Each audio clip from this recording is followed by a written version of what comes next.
Good afternoon, everybody. This is the follow-up on the officer involved shooting the Jacksonville Sheriff's Office worked yesterday morning into the afternoon. So yesterday, Sunday, on the 23rd, the Sheriff's Office around 11:50, shortly before noon, was dispatched to a call of a domestic battery in the 9400 block of Old Plank Road, northwest side of Jacksonville. It appears that a husband and wife were involved in a domestic incident, a fight which turned violent, causing the victim in that case to be battered. She was able to escape her captor. This was the residence where they were fighting. She fled to a nearby church, asked the church members to allow her to use the phone to call 911, which she did. Patrol officers arrived on the scene shortly thereafter and began to talk with her, learned that she was indeed a victim of a felony domestic battery resulting from the fight that she had with her husband. They had been married since 1999, so they'd been married for several years. Made a decision at that point in time that the suspect did indeed commit this felony battery and probable cause existed for his arrest. They would effect the arrest. Called for assistance. The K-9 unit was available and responded to that location to assist them.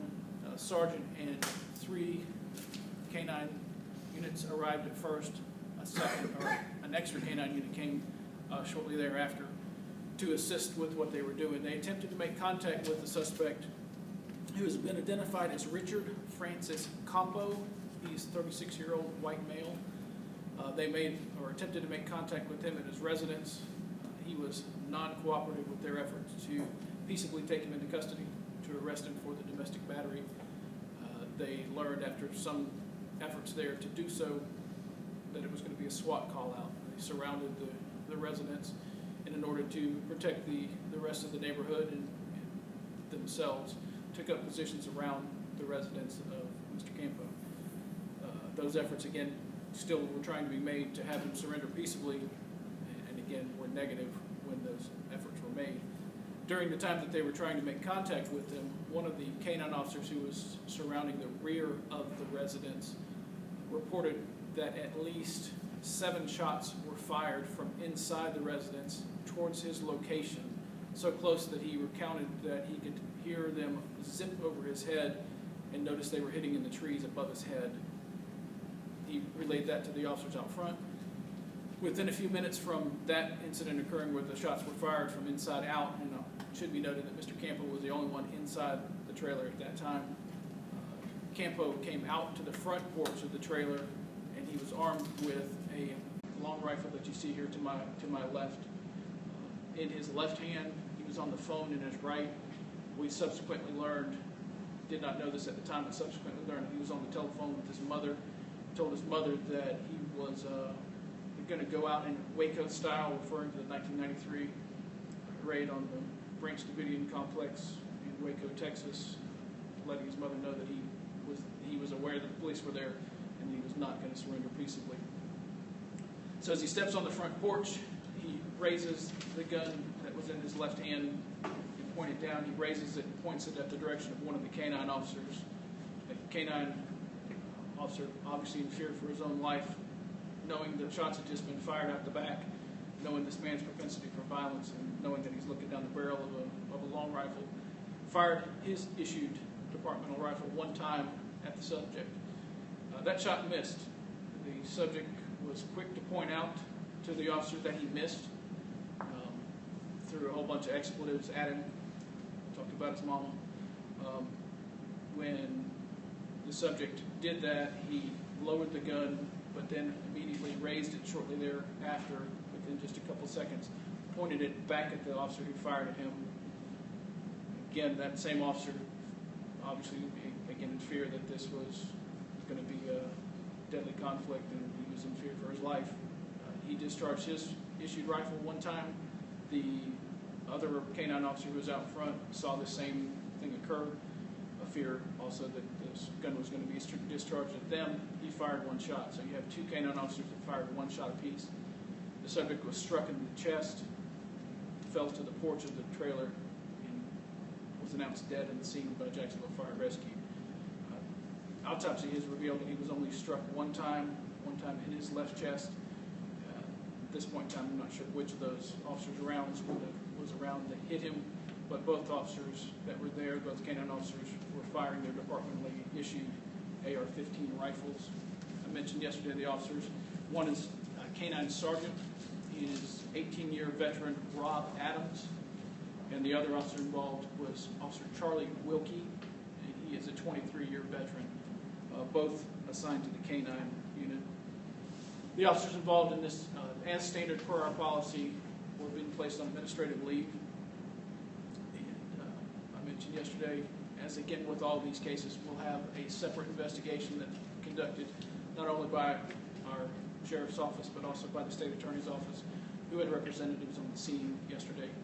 When those investigations into the criminal matter are concluded, again, as per our policy, a response to resistance board will be convened here at the sheriff's office, which will look into the administrative use of force or response to resistance in this case. Mr. Campo, it's a bit convoluted, the story that I'm about to tell, but the day before, Saturday, he and two friends of his were camping up by the Nassau County, Georgia line, and at around 7 Saturday morning, one of his friends reported to the Jacksonville Sheriff's Office that he had actually been shot. This friend had been shot. They gave an account that while they were camping, he had been playing with his new rifle. The rifle had discharged and struck him in the chest. They transported him to Shands. The Sheriff's Office went to investigate this. Because it occurred somewhere in Nassau County or Georgia, Nassau County Sheriff's Office was involved and began to investigate that as well. We learned yesterday in the course of investigating Mr. Campo's officer-involved shooting that this event that occurred in Nassau County on Saturday was the result of Mr. Campo threatening suicide, his friends being there when he did so, and the gunshot was a result of his friends trying to wrestle the gun away from Campo during this. So this, I mentioned this as it's relative to the fact that Mr. Campo, obviously the day before, was suicidal, and certainly by his actions on Sunday afternoon, pointing a gun at police officers, firing a gun from inside of his residence at police officers he knew were there, would result in what he anticipated them to be. Can't recommend enough to not point a gun at police officers. This is the kind of thing that will happen to you when you do so. Also, I have to say that it's sad and heartbreaking that these officers out here yesterday were put in a position to do this. 24 years of doing this, you do set out to ever discharge a firearm, and you do so as a last resort to protect yourself and others. You shouldn't have to protect yourself in a position like this for somebody who wants to commit suicide by cop. And that's sad that these officers will have to live with the consequences of that as well. But I can take a few questions. There was an indication of drugs, methamphetamine in this. Yeah, I'm sorry, and I did have note of that. I mean to mention that yesterday during our investigation, in this compound area where the victim's trailer was, there was a neighbor who told us that it was their understanding that the suspect in this case, Mr. Campo, had been cooking methamphetamines in a trailer or a shed on his property. That really slowed the sheriff's office efforts down. We had to call in fire rescue, call in our meth lab eradication folks to take a look at this. It was determined after some looking into it that there was no active meth lab there. There were some chemicals that could have been used for that, but that really slowed us down by several hours yesterday. Mr. Campo's criminal history does involve prison time that he spent for methamphetamine, so it's not out of the realm of possibility that he was indeed manufacturing there on that location. Again, a neighbor telling us that information with what we saw at the scene. It was a setup that could have been used for it, but wasn't actively being used for yesterday. Was there any indication that he was using drugs at the time? I mean, I know that the talk's being put back, but do you have any outwards? That's really the only way that we're going to know for sure. The victim in this case, in the domestic battery case, gave a history of her husband regularly using drugs. To know whether that was part of what occurred yesterday or the day before, it's really hard to say. Chief Anthony Wood. Go ahead. We were out there yesterday. We received reports that he actually chased her with a gun. Is that true at all? That he chased his wife with the rifle behind her? The protection that I'd like to provide the victim of this domestic battery is just that. So I don't want to go into great details. Just to say that the police that were out there had enough reason to believe that a serious domestic battery, a felony domestic battery, had occurred.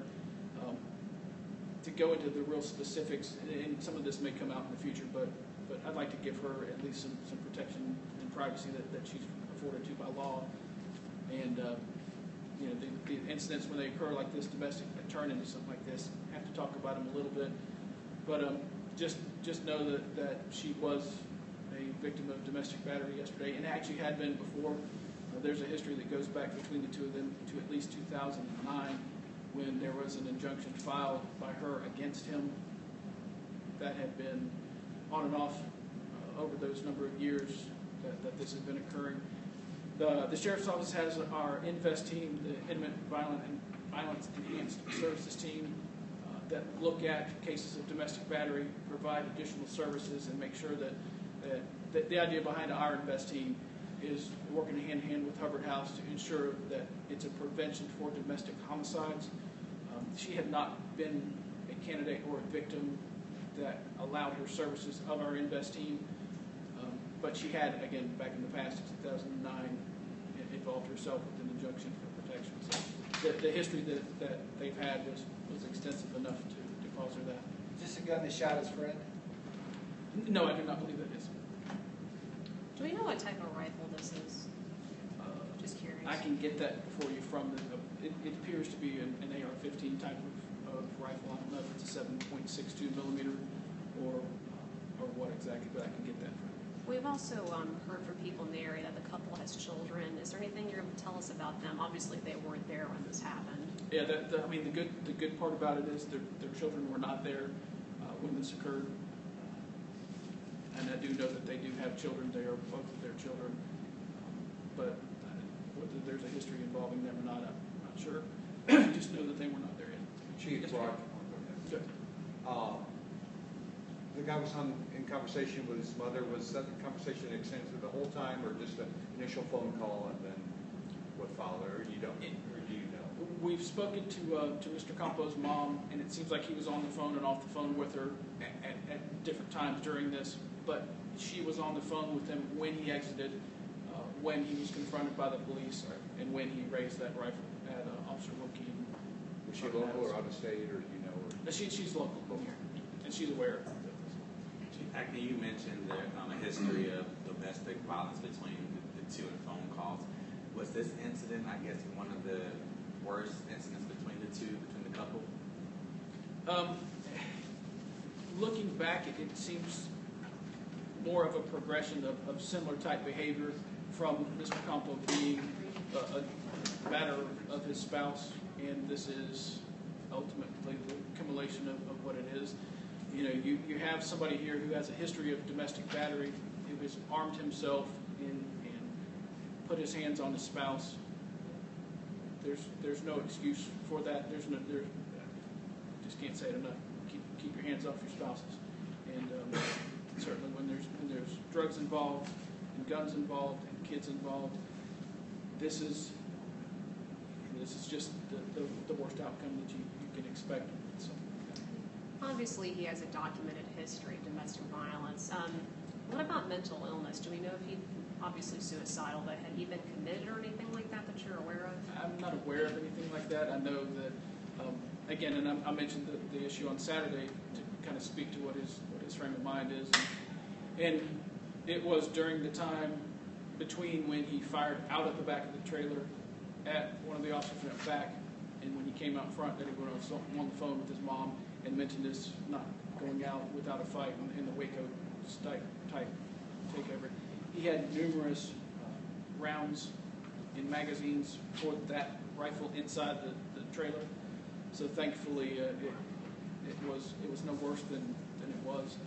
But you know, it was worse when Officer Summers was behind that trailer and those rounds are whizzing above his head. That's pretty frightening. Was he known to own any other weapons besides this one? Yes, he had several guns inside the truck. He was a felon, he shouldn't have had any weapon, is that right? Correct.